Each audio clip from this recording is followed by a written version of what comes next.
Hi, hello, welcome to another episode of the Tampa Bay Arts Passport Podcast. My name is Avery Anderson.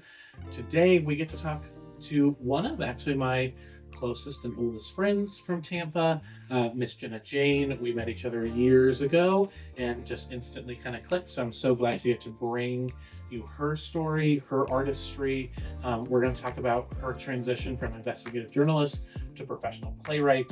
We're going to talk about her experience within the Tampa Bay region and beyond at making it as a professional working full-time artist. And we're going to talk about some of her hopes and dreams for the community, as well as some of her work coming up. So I hope you enjoy this episode. Again, this is the Tampa Bay Arts Passport Podcast. We are your insider edition to all things arts and culture in Tampa Bay. Enjoy.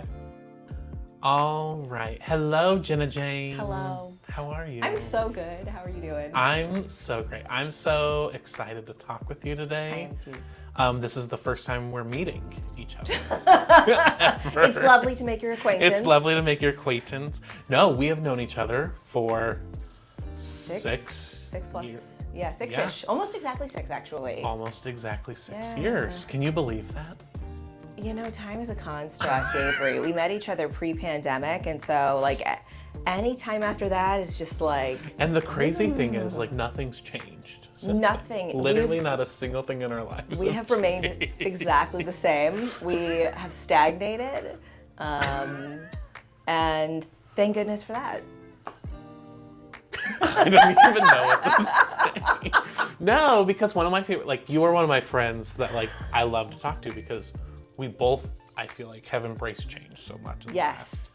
So we both get it, and it's so cool to see. So we met each other working at Tampa Bay. We started the same week. The same week, yeah. And I think theater people always find each other. Like, we were just like two little magnets drawn to each other in the control room. Yeah, because I think I was just like eating lunch in the break room, trying to mind my own business. And I was having none of that and because I don't believe in minding my own business for a second.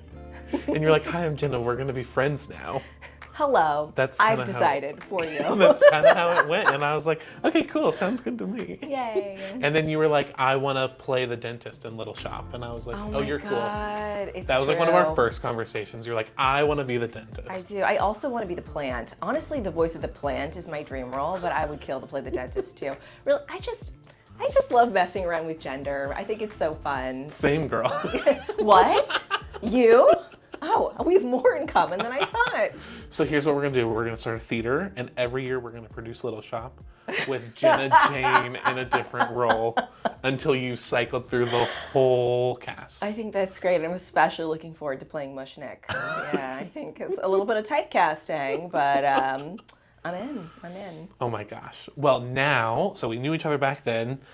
Jenna Jane is now a professional playwright. Yes. Whoa. Weird. Whoa. Talk to me a little bit about that journey of going from investigative journalist to professional playwright. Okay. So I... Oh yeah, where do you want to be? I don't even know where to start with that question, Avery. Okay. Do you want me to narrow it down? No, let me work my way through this and do the playwright thing of trying to edit, which is always fun. In real time. Yes, in real time. Okay, so I was an investigative journalist. I've always loved to write ever since I was a kid. I couldn't stop filling up notebook after notebook after notebook, like from elementary school on the playground, and I thought that was normal. I thought that all kids just did that. Just could not stop writing. You know, those like black and white speckly composition notebooks. I just had like shelves full of them. I couldn't stop. Didn't realize how weird that was, but I was a weird kid. Anyway, long story short, I became a journalist because I loved telling stories and I loved writing. I've always loved theater. I've been an actor since I was a kid. During the pandemic, I was talking to my therapist, as we all were.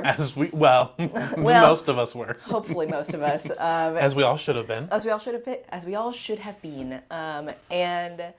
I was complaining to her about something that I had been frustrated with for years, which is the roles available to me as an actor as a young woman. And I had made a commitment to myself several years before that I was no longer going to play any roles that perpetuate stereotypes or involve my clothes falling off, which you would be amazed how much less work I was doing once I made that Because you decision for wanted to keep your myself. clothes on in Because I wanted, public? yeah, God forbid.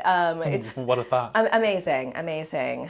So, a hot take: bimbos don't exist. I've never met one, and yet they're everywhere in film, theater. So I was complaining to my therapist about this, and she goes, well, why don't you just write better parts? Sure. And I said, absolutely not. No way. I am not a writer. Writing is work. That's what I do for work. Writing is not fun. I'm absolutely not doing that in a million years. And she's like, wow, that was a big reaction, huh? Let's talk about that. And within days, I started writing, and I haven't been able to stop. You're like, new thing unlocked. Yes. New idea. Yeah, and yeah, it just kind of that old feeling from when I was a kid of not being able to stop writing just came right back. And I guess I always imagined writing fiction would be like staring at a blank page with like the cursor blinking and no idea what to do, and that's just never been my experience. Like once my fingers touch the keys, they don't stop moving. It's just there. I'm just kind of curious because we've actually never talked about like your process a little bit. Like, do you have an idea first and then sit down, or are you like, I need to write something, let me sit down, and then it comes? Like, what is the order of operations? That's a great question, and there's no one answer. It really just depends. Sometimes it's just like, it's what my husband and I call "it's here," where like I have an idea and I'm like, stop, like everything else has to wait. We're putting everything else on hold. All of the plans I had for today, I need to sit down and write this now. And I think that some of the best writing comes that way because you're in the moment, you're in that moment of inspiration, and you're passionate about it and excited. And that's my favorite way to write, but you're not always having those moments. And what I discovered the longer I do this is that if you wait to write until you're feeling super inspired, you write a lot less. And so sometimes you just have to put it on the calendar. Sometimes you need a deadline. Sometimes it's, I have a current work in progress that I've been ideating for a few years now. And I have this notebook that I keep on my nightstand because I have some of my best ideas in the shower in the middle of the night. And just writing down notes like, ooh, this character does this, or ooh, actually, this actor is going to play a bunch of different characters throughout the show and constantly be coming in and out, or here's an idea for a line. And sometimes I don't start, the script that I have now, I've written the first scene. The rest of it is just like notes like that throughout that notebook that I really need to I have it on my to-do list this week to put down and compile all those into one document so they're all in one place. So yeah, it's kind of all over the place. There's no one writing process. Well, I think it's like that romanticized Hollywood idea of inspiration strikes and you sit down and you write your masterpiece and then you're like, cool, here it is. But in reality, it is work, it's revisions, it's drafts, I think that's really what I was gonna say is sometimes yes, you do have inspiration that strikes and you write it down, but honey, that's just a first draft, and right. That is usually not ready for performance. And I think the problem that some playwrights run into is that's where they stop. They get it down and they're like, that's great. Let's get it on a stage.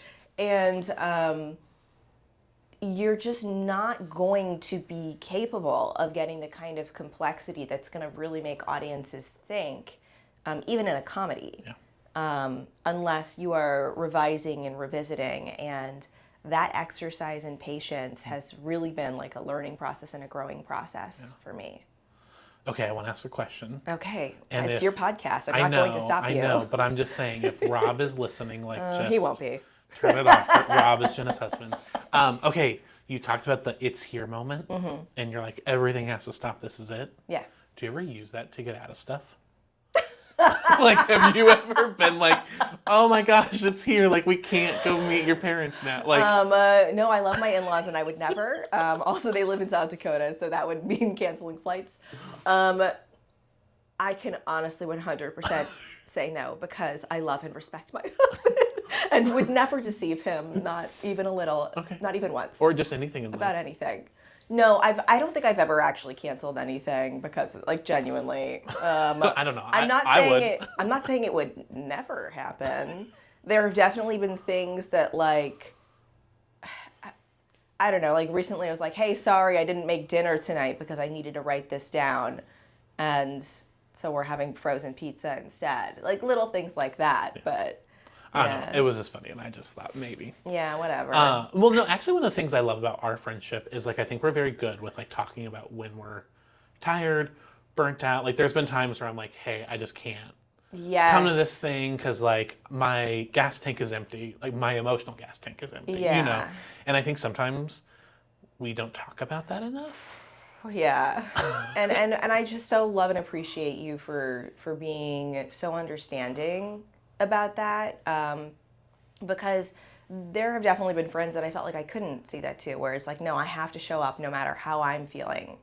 And I'm just glad that we have the kind of relationship where, you know, we can be like, hey, I just don't have it in me tonight. And that doesn't mean that we're not friends and we don't Right. still love each other. But Right. like sometimes you're just like, the day took a different turn and the week has just kicked me down, and like I do just need to like sit and read a book or watch a show or whatever, you know. And I know with you that it never means that I'm not going to get invited to stuff in the future. Totally. Which, as a socially anxious person, is like it's a fear. It's like, if I cancel, if I don't show up, if I say no this time, will I stop getting invited?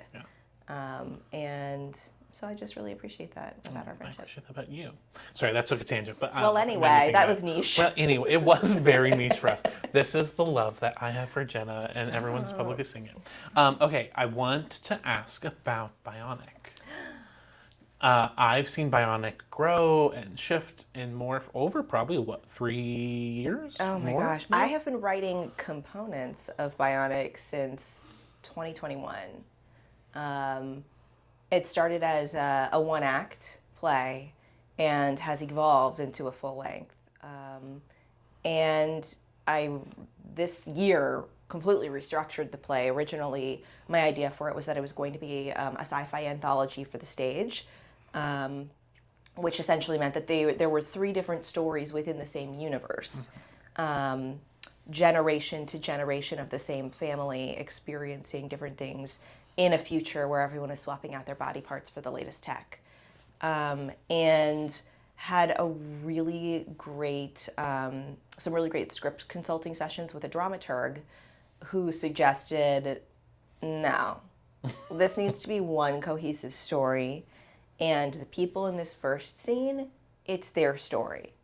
And the twist you have toward the end of the first scene, you need to save that for the last scene and just destroy us with it.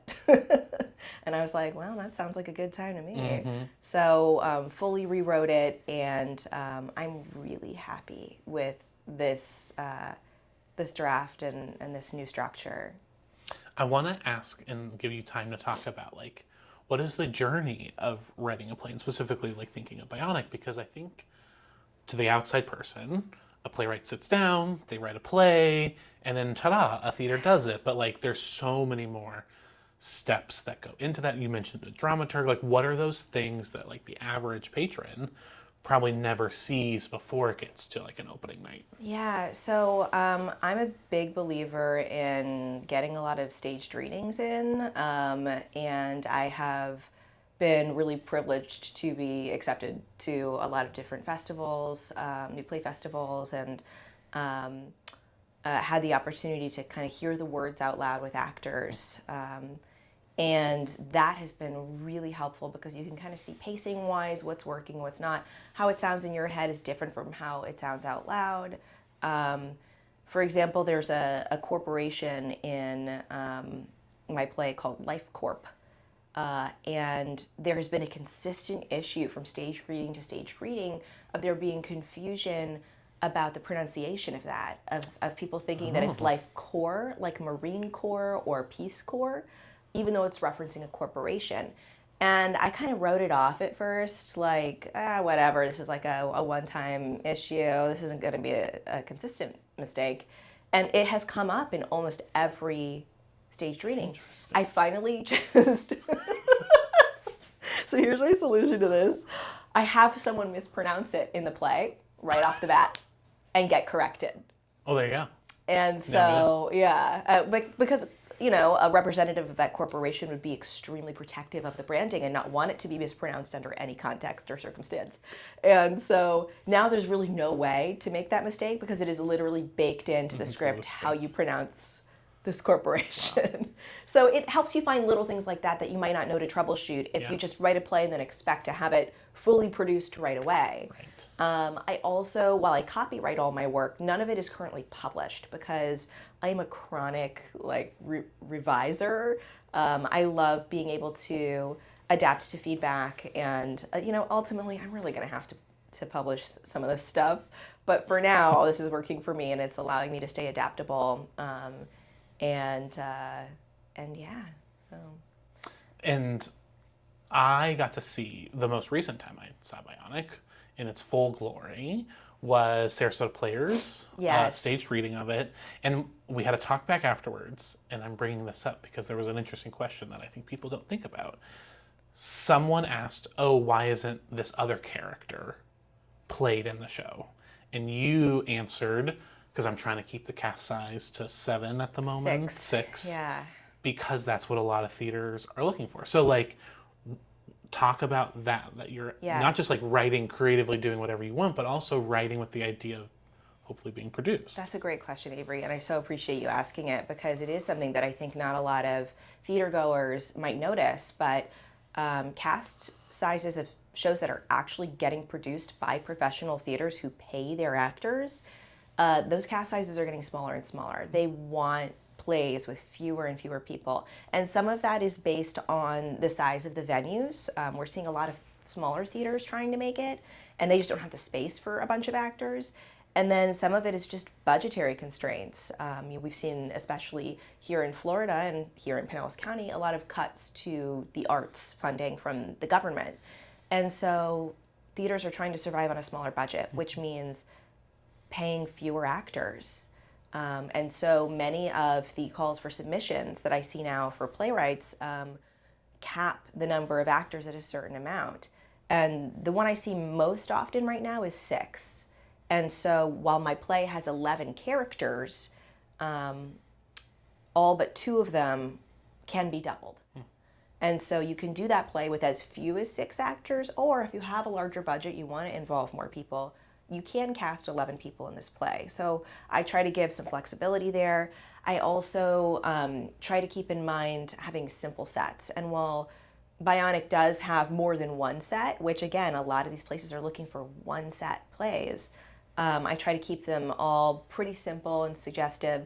They can be built up and really technically interesting. This is a sci-fi play, and so you can really have fun with, some technology and those details and the aesthetic, or you can really pare it down.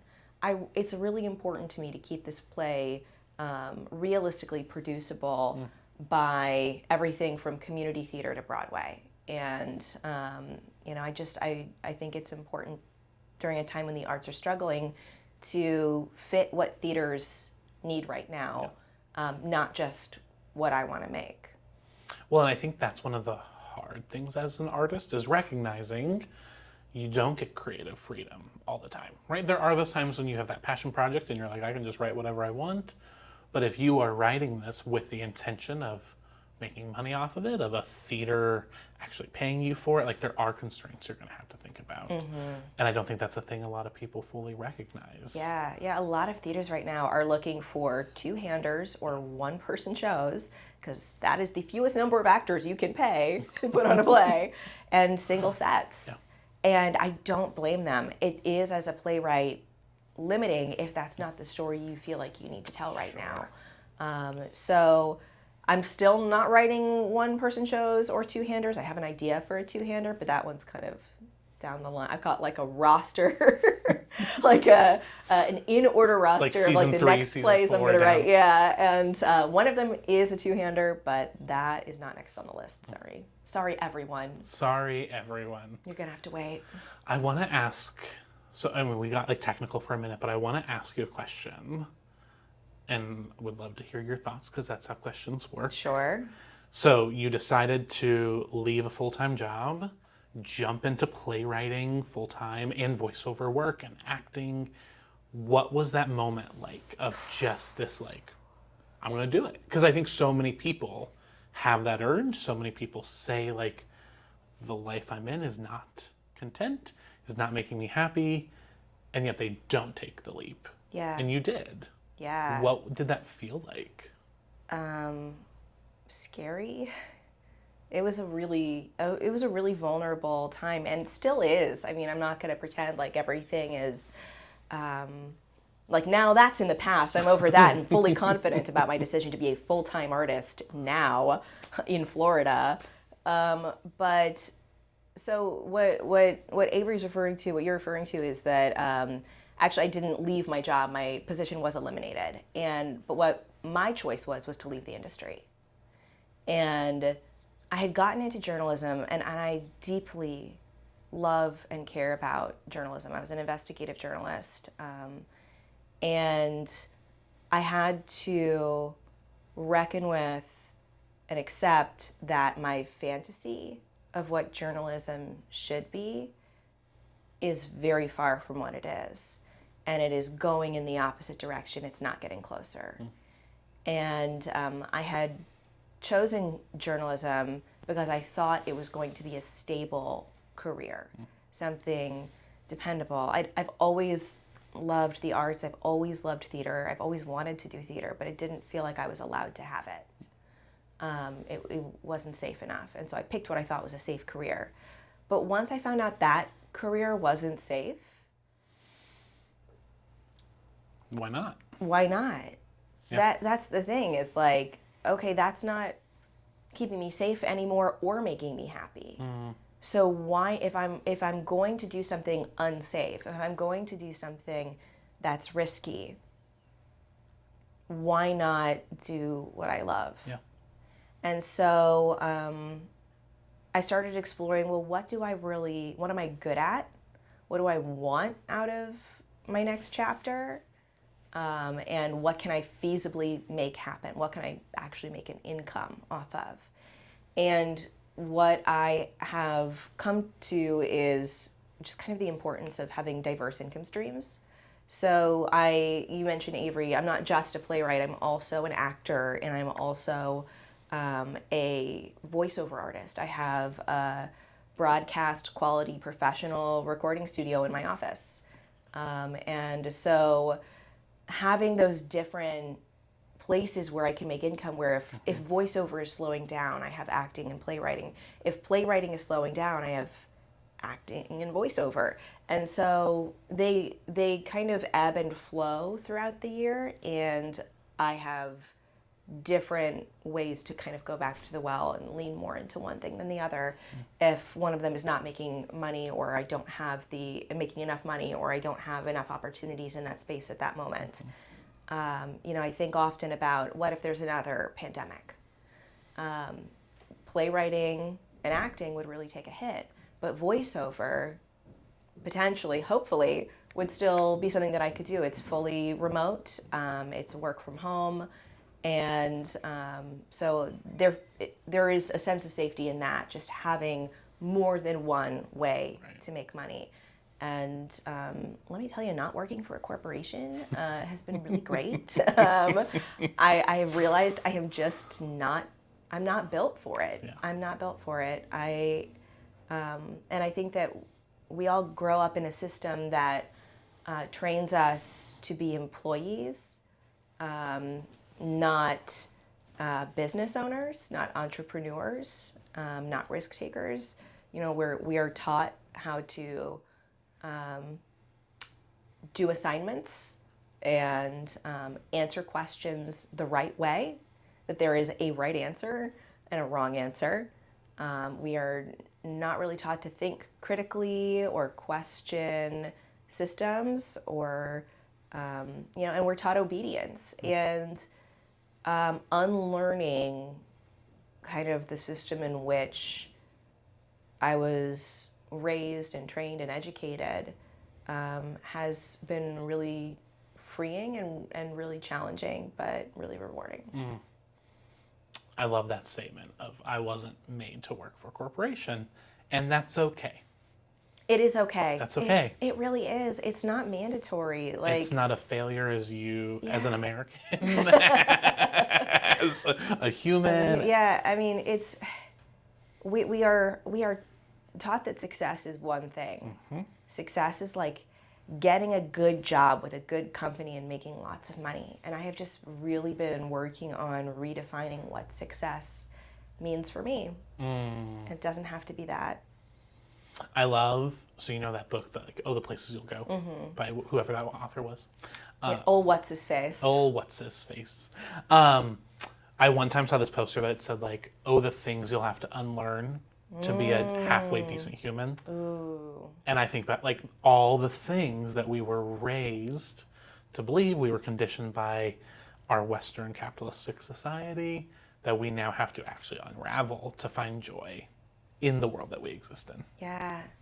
I mean, and really, that's so, like, especially lately, I've really been struggling with a lot of things happening, politically and otherwise, and just finding those tiny shrivels of joy to cling to is almost an act of defiance. It's saying, yes, some terrible things are happening, and I am also going to still create for myself moments of happiness and choose to have moments of happiness. Last thing I want to talk about, who knows, maybe it's the last thing. We'll see what happens. I don't believe you, but okay. I never believe myself either, nor do any of my friends. I just want to highlight and point out, I think one thing you're really, really great at is marketing yourself. And I think so many freelance and gig workers and artists don't always do that, right? Like, we put so much of the effort into the work that then we forget the promotion part. But like, Jenna Jane's everywhere, and you are always very good at highlighting your work and in all assets. And just talk about that for a second. Like, why is that important? Why do you put so much effort into that? Yeah, and thank you for saying that. It has been a really big part of my business strategy, is being really intentional about marketing. And as an introvert, it has been. Look at me! Yeah, it's not always easy to do that, to choose to show up loudly, because it goes against kind of every fiber of my being. But it is important, and I think that sometimes we get in our own head thinking that we're cringy or like bragging, or and that people will interpret it that way. But what I have found is people are actually excited to show up for your success. They want to know about the good things happening in your life. They want to support you. They, when I run into people I haven't seen, other artists I haven't seen in a while, they're like, "Wow, yeah, you're doing really great. Like I saw you're like booking a lot of stuff. You're always on set. You've got this voiceover. I saw you've got this play reading," and it's like, here's somebody I haven't seen in forever who knows that I have been working as an artist. And having a reputation as somebody who is booking, who is getting their stuff produced, matters. Work begets work. And so I have definitely found that showing up loudly has been really helpful in my career.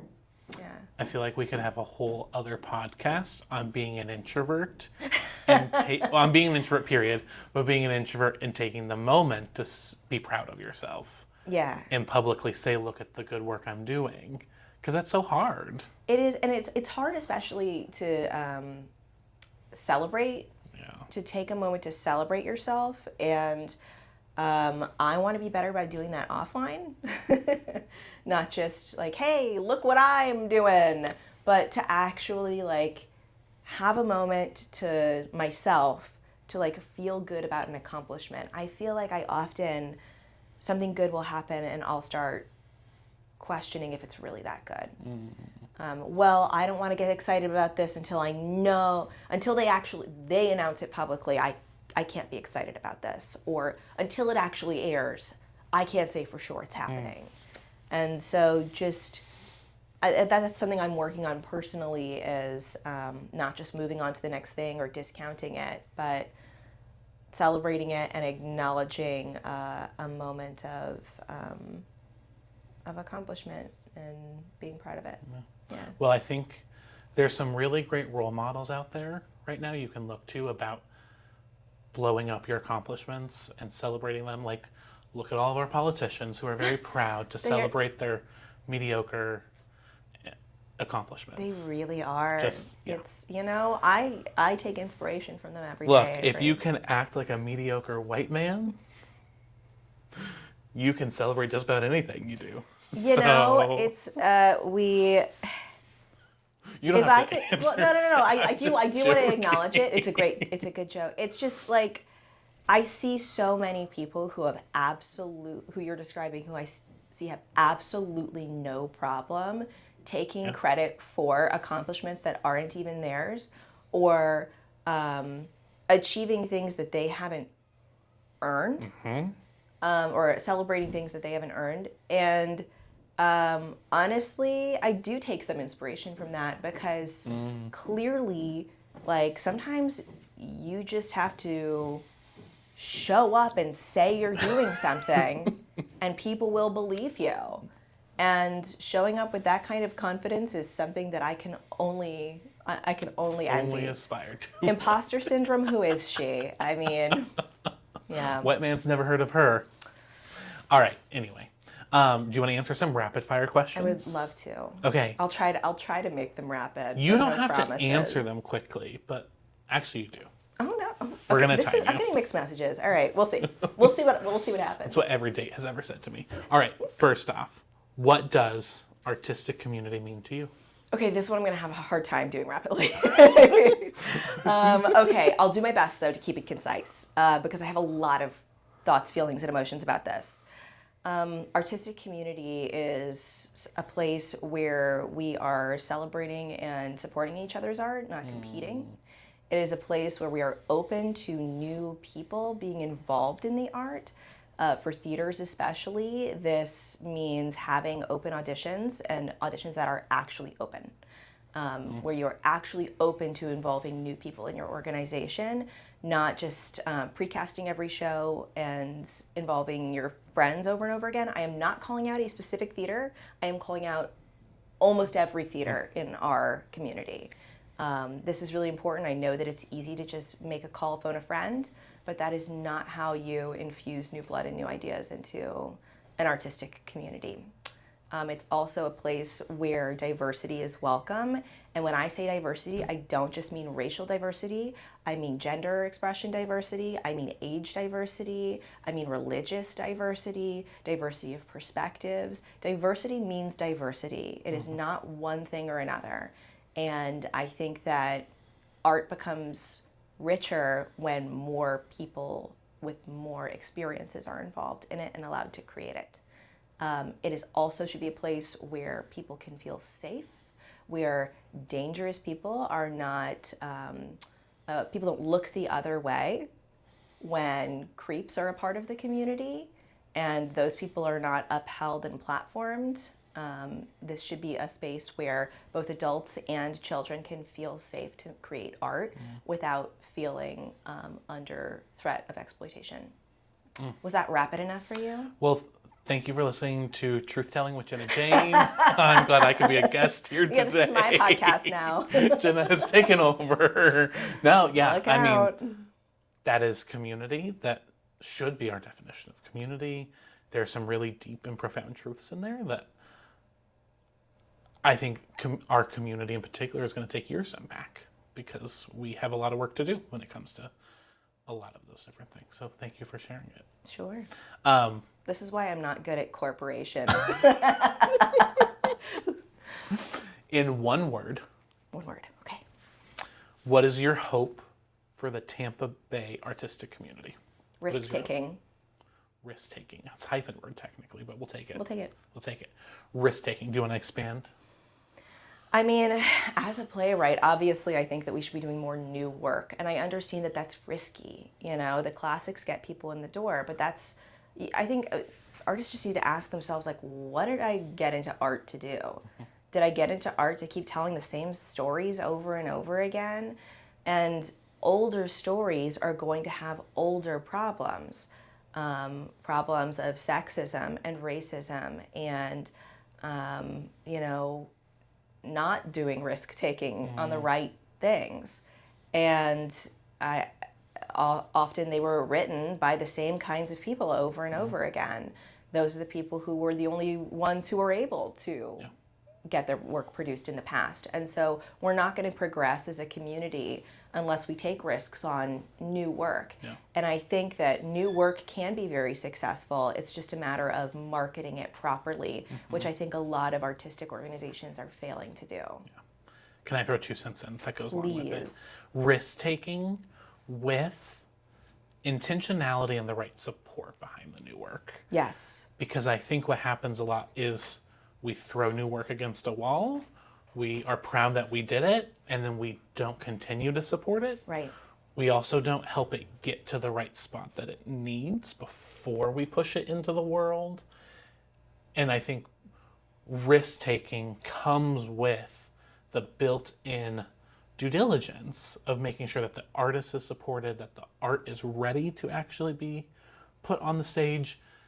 And that is one of my hopes for this Tampa Bay artistic community, is that we start doing a better job of that we're not just thrusting artists into the spotlight without giving them the proper time and space to actually develop a piece so that it can have a lot larger, longer life. Absolutely. And building on that, and this isn't just in our community, this is all over the country, an issue. I mean, I can't tell you how many times I'll have one of my plays either produced or done as a staged reading, and there is zero marketing until, 2 days beforehand. And how can you expect a community to show up for new work if you don't tell them it's happening? Yep.